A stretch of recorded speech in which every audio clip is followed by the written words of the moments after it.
your events company, you were doing a lot of events, even the Youth Olympic Games as well. Yeah.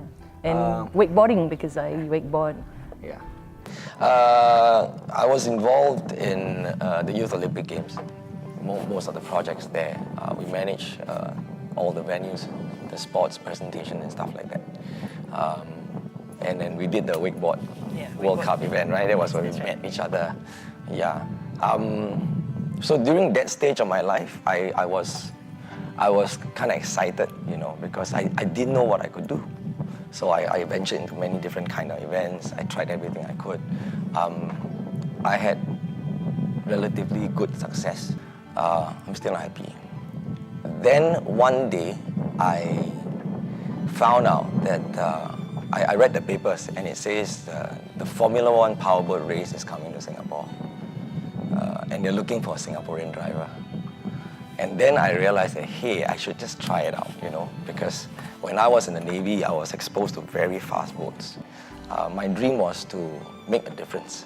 So that was my first light bulb moment, you know. I want to make a difference, and the only way to make a difference could probably be representing Singapore. And suddenly one day you gave me a call. You're still a paikia then? Yes. Yeah, a more organized paikia. English speaking one. English speaking one.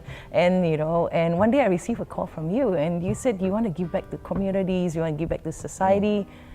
And you know, you were talking for 2 hours, and I was thinking, what happened to you? What changed you? Why do you want to give back? And maybe you want to share why you were transformed. What actually happened was, during the race, I had an accident. It was pretty bad, a pretty bad one. Thankfully, I prayed before I went on board. So nothing happened, nothing really tragic happened eventually. I went for the race. I remember very clearly I was racing against the world's best. I was just a couple of boat lengths away, and there was a yellow flag. One of the other racers actually crashed his boat.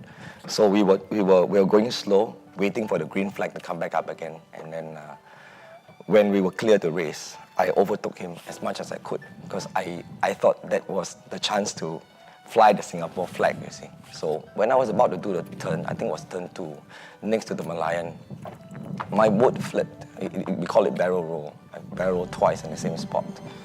My canopy got ripped off, my chair got ripped off, fuselage torn apart. My outboard engine was ripped apart. I was unconscious, I was knocked unconscious. My helmet was cracked.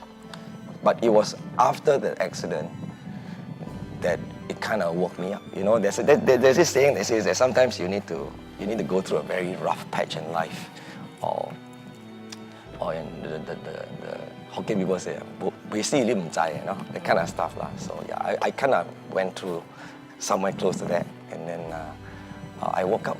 Then I realized that actually life is very short, you know. You can be whoever you want to be. But if life is about choices and only you can make that choice, then why don't you make the right choice? So that was my ultimate wake-up call, together with what my late grandmother used to tell me. That was the courage I took. Then I said, you know what, I want to make a difference. But what can I do? So I started to, instead of looking outwards, I started to look inwards. And eventually, we created Star Association.